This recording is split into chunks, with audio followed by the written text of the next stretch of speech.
T-Dog, J-Boy, and me, I'm Lugs. Our pride and joy is pumping our mugs. Be careful, kids, it could get rough.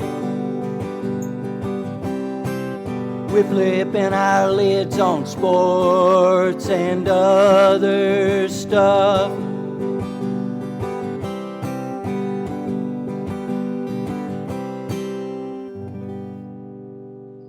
Welcome to Sport Weasel Central. I'm Lugs. I'm J-Boy.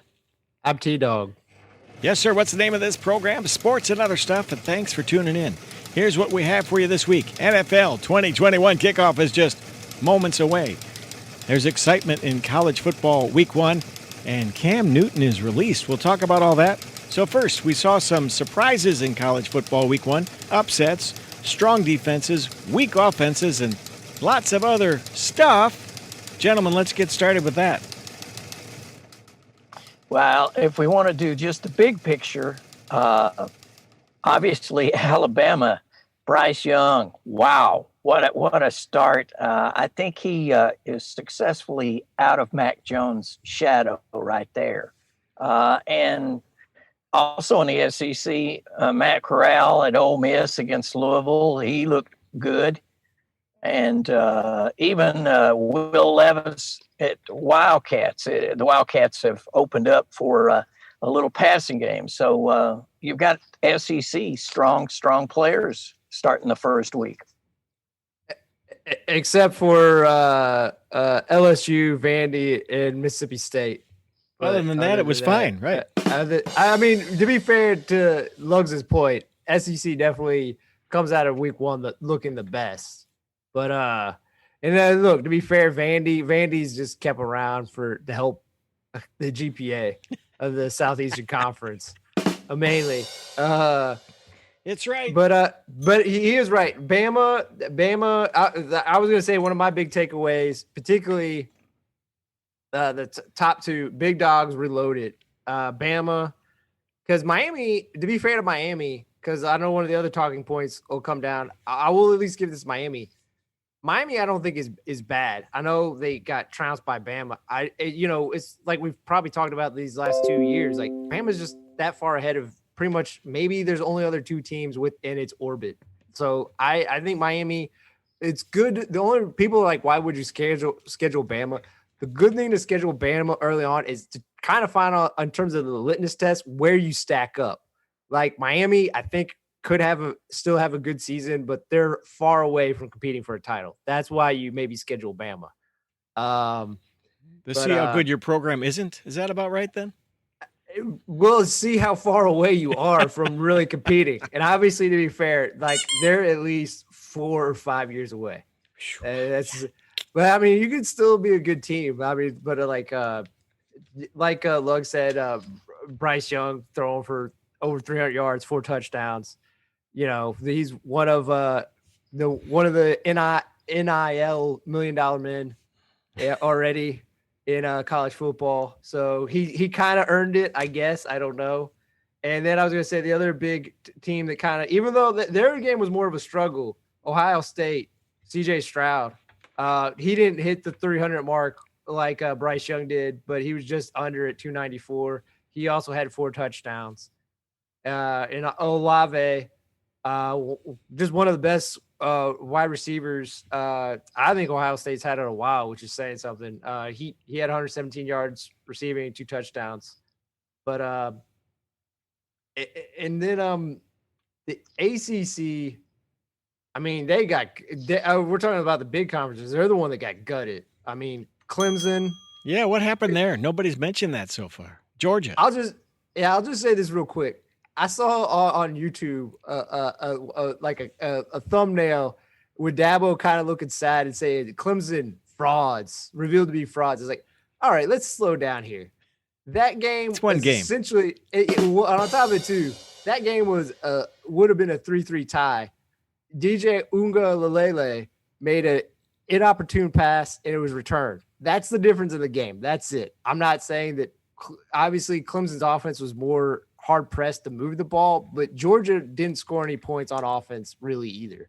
So everyone who's like, oh, Clemson's a fraud, like, yeah, they won 2 national titles. They've been consistently in the playoffs. But yes, because of this one game in 2021, is completely revealed to be a hoax. They'll be in contention to win the ACC, but the critical thing is to come out of this is with Georgia winning. If they only lose one, if it comes down to Clemson and Georgia, obviously Georgia has the advantage. So Clemson might be out. Like already in September, it's over. Maybe. Yeah. So maybe. Well, they don't have any competition at all after that Georgia game. I mean, there's no game that they can boost their ratings at all. I mean, it's crazy. It's all ACC stuff, right? Nobody's going to take them on there at all. Well, but I would say this about that. Let me say this about that. Florida State, man, surprised me against Notre Dame. Now, Notre Dame always is going to get more than they deserve. They're always overrated. I'm sorry, but the whatever. Hang on, here's the Notre Dame fans coming after you, man. Well, the powers that be know that they have this big fan base, and I get that. True. But Notre Dame shouldn't be in the top 10.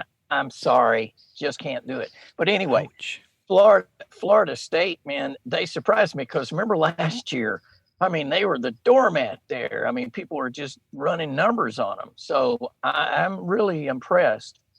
And I was also impressed with Ole Miss against Louisville. Yeah. I think the Louisville game for the Cards is basically the way the season's going to go. They've got no pro quality athletes on the Cards at this point that I've seen. When your quarterback is your leading runner, your leading receiver, I mean, he did everything except deliver mail. So, yeah, I think Louisville is it's going to be a long season. I would be surprised if they win 5 games. Deliver mail? Wow. Satterfield, hot seat. Satterfield, hot seat. Well, I guess to build off of what Lug said, Florida State, even though they did lose, you know, we always kind of talk about like coaches will buy stock in. I know Matt Rule is probably the main one I've kind of hyped up the most, but Mike Norvell at Florida State, everyone should remember what he did at Memphis. This is year 2 under Mike Norvell. Right on. To say that he won't get talented players to come to Florida State. And like, obviously they'll start doing track meets like Memphis did. I don't know if they'll have the same effect because obviously the ACC is a lot tougher. But I think they're gonna be on the rise. Obviously, I don't know how the full season will go after UNC's disappointment week 1, but you look at like type of talent UNC is bringing in. Overall, I think the ACC in the next 2 to 3 years is going to get better.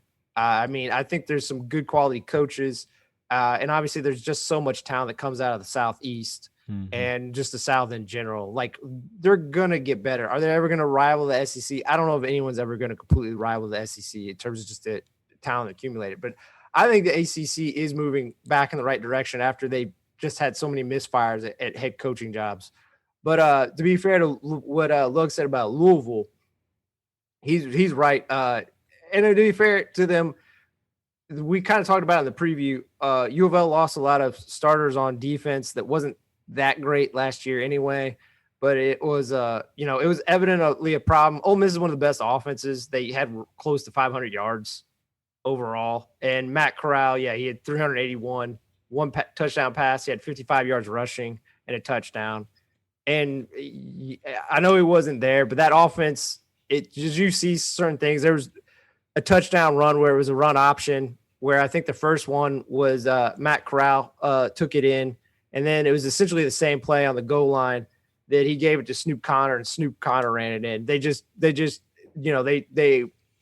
won the Corral took the ball, and the second one Connor took the ball. So, and the other thing we talked about for U of L, they had to reduce turnovers.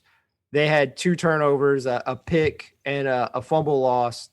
And they were not able to generate any turnovers against Ole Miss. So, I mean, that's the big difference in the game. And I still think U of L can get to 500, like I think Lugs and I predicted, but like it's going to be hard just because, again, I know the ACC had a disappointing opening, but there's still some good teams on there. So I don't know how many W's are on the horizon for the Cards this year. Well, you said Matt Corral. I think Steve Carell could have played quarterback and beat Louisville on that game.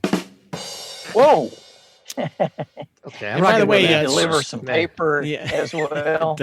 Snoop Connor, is he up for the name of the year like our boy Smoke Cavassier? Snoop Connor is close. It's up there. Well, Snoop Connor might be up there just because Cavassier Smoke, I believe, lost a fumble against Louisiana Monroe. So yikes. And to be fair to UK, I'll just say real quick. To be fair to UK, their new offensive coordinator Cohen from the Rams. There was a lot of really promising things. Will Levis came in. He threw 367 yards, 4 TDs. Rodriguez was already good, but he rushed for like 125. You had 2 receivers go over 100, and they accounted for multiple touchdowns. I will say this though, the thing I do worry about Kentucky, I'm not trying to be a pessimist. I still think they'll probably go 9-3. They're going to have a good. The one thing that does worry me about a team like Louisiana Monroe, they gave up 4 sacks. Now, obviously, maybe they're getting used to a new system, but to give up that many sacks to a opponent of Monroe's stature, to me, I think could be a warning sign once you get into SEC play. That's all I wanted to say. But still, good debut for the new look. Yeah, quarterback. Yeah, I was impressed. I saw the first half, and it was pretty amazing. I mean, we got to put it in context with ULM. They're like an Eastern Kentucky, honestly, if that's strong. And so it's one of those moments where UK did what they needed to do, and they changed the look of their offense. I think they'll do well against University of Missouri because they will win in the trenches. They will just totally dominate Missouri, I believe. I think they are going to have a good season. And Lord help Card fans coming down to that last game. Oh, my God. Kentucky is just going to run it all over them. I mean, they're going to stomp them every chance they get, man. It's just going to be sad. Yeah, I expect that they'll win by at least 30 points against U of L. So my dad used to smoke ULMs, I think. Okay. Oh, really? Yeah. No filter. Indiana Hoosiers. Well, let's talk Hoosier. I was going to say, now we got to go to the homeboy, T-Dog. Yeah. What happened? You want me to start off? Come on, baby. I'll Think of start 2 pick sixes. Talk to me. Well, 2 pick sixes, baby. Go. I will say, first off, clearly Michael Penix, who I'm glad is back, he didn't look comfortable. Now, to be fair, if you really go back and look at those first 2 picks, the first pick, I'm not going to completely give him a pass on. Like, I don't know if, like, it seemed like maybe he threw the ball too hard. I don't know. That's maybe someone saying I'm being too harsh on him. I think, like, considering where he throws it, like, that allowed that ball to pop up. I still think it's mostly on the wide receiver, but I think when you see, like, the receiver turn, I don't think he was ready for it. Whatever, like, he popped it up. And Riley Moss, that was his first of 2 pick sixes. So congratulations to Riley Moss having a huge game for Iowa. Yeah. The second one, you can tell a guy fell down. It was an out route, which is probably, if there's pick sixes scored, out routes are usually probably the highest percentage by far. Like, someone gets beat on an out route and there's just no one, in the backfield to touch them. I fell down. You saw the guy kind of ran the route short. So to be fair to Penix, I think that was mainly on the wide receiver. That third pick, that was horrendous. That was completely on him. He threw it to the back of a running back's head, and he just looked like he was out of sorts the whole game. And I give a lot of credit to Iowa. I just think Iowa is a better team. And even though Indiana did